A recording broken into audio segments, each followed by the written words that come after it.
കൂട്ടുകാരെ, timeless travel healthy life സ്റ്റൈലിലേക്ക് നിങ്ങൾക്കെല്ലാവർക്കും വീണ്ടും സ്വാഗതം പറയാൻ എത്തിയിരിക്കുന്നു നിങ്ങളുടെ സ്വന്തം വിദ്യ. ഇത് എന്താ അറിയോ, ഇത് ഞാനിപ്പോൾ ഡ്രൈ ഫ്രൂട്ട്സ് ലഡു ഉണ്ടാക്കാനുള്ള പരിശ്രമത്തിലാണ്. ഒരെണ്ണത്തിൽ ബാദാം ഇട്ടിട്ടുണ്ട്, ഒരെണ്ണത്തിൽ കപ്പലണ്ടി ഇട്ടിട്ടുണ്ട് വിത്ത് തൊലി. അപ്പോൾ ഇത് നമ്മൾ വറുത്തിട്ട് തൊലി കളയാനാണ് നമ്മളുടെ ഉദ്ദേശം. ഇനി ഇരിക്കുന്നത് വറുത്ത് വച്ചിരിക്കുന്ന അണ്ടിപ്പരിപ്പാണ്. പിന്നെ ഇനിയും വറുക്കാനുള്ളത് നമ്മുടെ സ്വന്തം മുന്തിരി. ഇതിനി അവസാനം നമ്മൾ വറുക്കും. കൂട്ടുകാരെ, ഇനി നമുക്ക് ചേർക്കാനുള്ളത് ഇതാണ് കേട്ടോ, ഡേറ്റ്സ്. കുരുകളഞ്ഞ് വെച്ചിരിക്കുകയാണ് കേട്ടോ. ഇത് ഏകദേശം ഒരു കുപ്പിക്കകത്ത് ഏകദേശം ഒരു 250, മൊത്തം ഒരു 1/2 കിലോ കാണും. 1/2 കിലോ ഡേറ്റ്സ് ഇതും ചേർക്കണം. പിന്നെ നമ്മൾ മുന്തിരി ഉണ്ടല്ലോ, അതിപ്പോൾ റോ ആണ്, അതും വറുത്തിട്ട് നെയ്യിൽ വറുത്തിട്ട് അതും ചേർക്കാം കേട്ടോ. എൻ്റെ കൂട്ടുകാരെ, നമ്മുടെ ഉണക്കമുന്തിരി നമ്മൾ വറുത്ത് കഴിഞ്ഞു. ഇത് ഏകദേശം ഒരു 100 ഗ്രാം കാണുമായിരിക്കാം. നമ്മൾ അതിൻ്റെ കൂടെ ഈ പറഞ്ഞ ഡേറ്റ്സ് തൊലി കളഞ്ഞത് ഇത് മിക്സിയിലിടും. അതിൻ്റെ കൂടെ നമ്മൾ ഇടാൻ പോകുന്നത് ബാദാം. ഇതൊരു 1/2 കിലോ കാണും. 1/2 കിലോ അല്ല, 1 കിലോ തന്നെ കാണും. ഇത് 2 കിലോ കപ്പലണ്ടിയാണ്. ഇത് വറുത്ത് തൊലി കളഞ്ഞതാണ്. ഇനി നമ്മുടെ ഇരിക്കുന്നത് കാഷ്യൂ നട്ട്സ് ആണ്. ഇത്രയും സാധനങ്ങൾ നമ്മൾ പൊടിച്ചെടുത്ത് നമ്മുടെ സംഭവം ഉണ്ടാക്കാനാണ് ഉദ്ദേശിക്കുന്നത് കേട്ടോ. കൂട്ടുകാരെ, ഇത് വളരെയധികം ഹെൽത്തിയാണ്. നമ്മൾ ഇത് എത്രയും കൂടുതൽ കുട്ടികൾക്ക് കൊടുക്കാൻ പറ്റുമോ അത്രയും നല്ലതാണ്.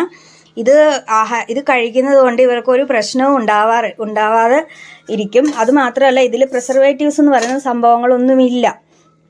നമ്മൾ ഈ ഉണക്കമുന്തിരി ഇതെല്ലാ ഡ്രൈ ഫ്രൂട്ട്സും എല്ലാം കഴുകി ഉണക്കിയിട്ടാണ് ഇതൊക്കെ ചെയ്യുന്നത്. ഇൻ കേസ് എന്തെങ്കിലും പ്രിസർവേറ്റീവ്സ് ഇട്ടിട്ടുണ്ടെങ്കിലും കഴുകി ഉണക്കുമ്പോൾ അതെല്ലാം പോയിരിക്കും.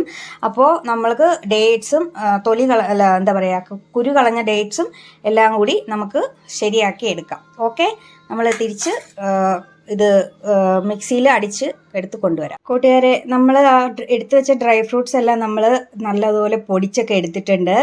നമ്മുടെ സ്വീറ്റിന് ആവശ്യമായിട്ടുള്ള, അതായത് ഉണക്കമുന്തിരി, ഡേറ്റ്സ് എന്നിവ നമ്മൾ അതും ഒന്ന് ചെറുതായിട്ട് പൊടിച്ചെടുത്തിട്ടുണ്ട്. ഇനി നമ്മൾ എന്താ ചെയ്യാന്ന് വെച്ചാൽ ഇത് രണ്ടും കലത്തി മിക്സാക്കി എടുക്കുക. ഇതിൽ ആവശ്യത്തിന് നെയ്യും ചേർത്തിട്ടുണ്ട് ഞാൻ. നമ്മൾ ഇതിനി ഉരുളകളാക്കി എടുക്കണം. ഇതാണ് നമ്മൾ അടുത്ത ടാർഗറ്റ്. ഇത് ചെയ്യുമ്പോൾ ഉറപ്പായിട്ടും നമ്മൾ ശ്രദ്ധിക്കേണ്ട ഒരു കാര്യം എന്ന് പറയുന്നത്, കയ്യിൽ ഒട്ടും തന്നെ വെള്ളം ഒന്നും ഉണ്ടാവാൻ പാടില്ല. ഇതുപോലെ ഉണങ്ങിയ കൈ വേണം. അതിലൊരിത്തിരി നെയ്യ് വേണമെങ്കിലും പുരട്ടാം, എന്നാൽ നമ്മുടെ കയ്യിൽ ഇത് ഒട്ടില്ല. അപ്പോൾ നമുക്കിത് ഉരുളകളാക്കി എടുക്കാൻ തുടങ്ങാം കേട്ടോ. ഇത് വളരെ വലിയ ഉരുളകളൊന്നും ആക്കുന്നില്ല ഞാൻ. വളരെ ചെറിയ ഒരു എന്താ പറയുക, പണ്ടൊക്കെ നമ്മൾ എള്ളുണ്ട എന്ന് പറയുന്ന സാധനം ഇല്ലേ, ആ ഒരു വലുപ്പത്തിൽ ഒരു കുഞ്ഞു ഉരുളകളാക്കി എടുക്കുകയാണ് കേട്ടോ. അപ്പം ഞാൻ ആദ്യം ഇത് മിക്സാക്കി എടുക്കാം, എന്നിട്ട് ഞാൻ നിങ്ങളെ കാണിച്ചു തരാം. കൂട്ടുകാരെ, അപ്പോൾ നമ്മൾ ഇത്രയും നേരം നമ്മളുടെ ആ മിക്സറെല്ലാം എല്ലായിടത്തേക്കും എത്തിക്കുകയായിരുന്നു. അത് നിങ്ങൾക്ക് എല്ലാം കാണിച്ചെന്ന് നിങ്ങളെ ബോറടിപ്പിക്കേണ്ടല്ലോ എന്ന് വെച്ചിട്ടാണ്. ഇപ്പോൾ നിങ്ങൾ ആദ്യം കണ്ടതിനേക്കാളും ഇപ്പോൾ പൊടി ഇത് മാറിയില്ലേ, ഇപ്പോൾ കുറച്ചും കൂടി എന്താ പറയുക, ലഡു പിടിക്കാനുള്ളൊരു പാകത്തിലേക്ക് എത്തിയിട്ടുണ്ട്. അപ്പോൾ ഞാൻ നിങ്ങൾക്ക് കാണിച്ചു തരാമേ. ഒരു 1-2 ലഡു ഉണ്ടാക്കിയിട്ട് ഞാൻ കാണിച്ചു തരാം. അപ്പോൾ നമ്മൾ ഏത് സൈസിൽ വേണമെങ്കിലും നമുക്ക് ഉണ്ടാക്കാം. പക്ഷേ നമുക്ക് കുട്ടികൾക്കാണെങ്കിലും വലിയവർക്കാണെങ്കിലും പെട്ടെന്ന് കയ്യിലെടുത്ത് കഴിക്കാൻ പറ്റുന്ന ചെറിയൊരു എന്താ പറയുക, എള്ളുണ്ടയുടെ ആ ഒരു സൈസിൽ, അതാണ് എനിക്ക് ഉണ്ടാക്കാൻ ഇഷ്ടവും എളുപ്പവും കേട്ടോ. മറ്റേത് കുറച്ചും കൂടെ വലുത് വേണമെങ്കിലും ഉണ്ടാക്കാം, ഞാൻ ഉണ്ടാക്കി കാണിക്കാം. പക്ഷേ അതിനേക്കാളും നല്ലത് നമ്മൾ കയ്യിലെടുത്ത് ഇത് പെട്ടെന്ന് ഈസി ആയിട്ട് കണ്ടില്ലേ, ഇങ്ങനെ ഉണ്ടാക്കിയിട്ട് കൊടുക്കുന്നതാണ് നല്ലത്. അപ്പോൾ കുട്ടികൾക്കും ഒരു സന്തോഷം. ഇത് ഏകദേശം ആദ്യം വെച്ചത് കുറച്ചും കൂടി വലുതായിരുന്നു. നമുക്ക് ആ ഒരു സൈസിൽ വേണമെങ്കിലും ഉണ്ടാക്കാം.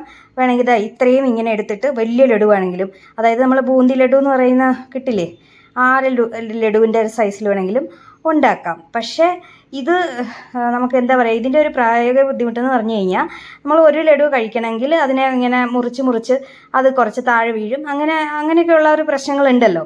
അപ്പോൾ ആ ഒരു കാരണം കൊണ്ടാണ് ഇത് ഞാൻ ഒഴിവാക്കുന്നത്. ഈ സൈസ് ആയാൽ നമുക്ക് എന്താ പറയുക, ഇതാണ് കറക്റ്റ് സൈസ്. എന്താ പറയുക, നമ്മുടെ എള്ളുണ്ടയുടെ ആ ഒരു സൈസ്. അപ്പോൾ നമുക്ക് ഇപ്പം ഞാൻ ഉണ്ടാക്കിയ ലഡു കാണിച്ചു തരാം. ഇതാണ് നമ്മുടെ ബൂന്തി ലഡുവിൻ്റെ സൈസ്. പക്ഷേ നമ്മൾ അത് ഉണ്ടാക്കുന്നില്ല, കുറച്ചും കൂടി ചെറുതായിട്ട് കേട്ടോ കൂട്ടുകാരെ. അപ്പോൾ നമ്മളിത് ഉണ്ടാക്കിയിട്ട് നിങ്ങൾക്ക് എല്ലാം കൂടി ഒന്ന് വെച്ച് കാണിച്ചു തരാം കേട്ടോ. ഇത് ഏകദേശം ഒരു എന്താ പറയുക ഈ ഇപ്പോൾ ഒരു പാത്രത്തിലൊരു 2.5-3 കിലോ സാധനമുണ്ട്. അപ്പോൾ നമ്മളിതൊക്കെ പിടിച്ചെടുത്തിട്ട് തിരിച്ചു തരാം കേട്ടോ. ഈ ലഡു പിടിക്കുന്നത് നമ്മൾ ചെയ്യുമ്പോൾ ഉണ്ടല്ലോ മനസ്സിൽ ഇങ്ങനെ ഓരോന്ന് സങ്കല്പിച്ചുകൊണ്ടാണ് ചെയ്യുന്നത്. ഇത് കഴിക്കുന്നവർക്ക് നല്ല രീതിയിൽ ആരോഗ്യം ഉണ്ടാവട്ടെ അങ്ങനെയൊക്കെ.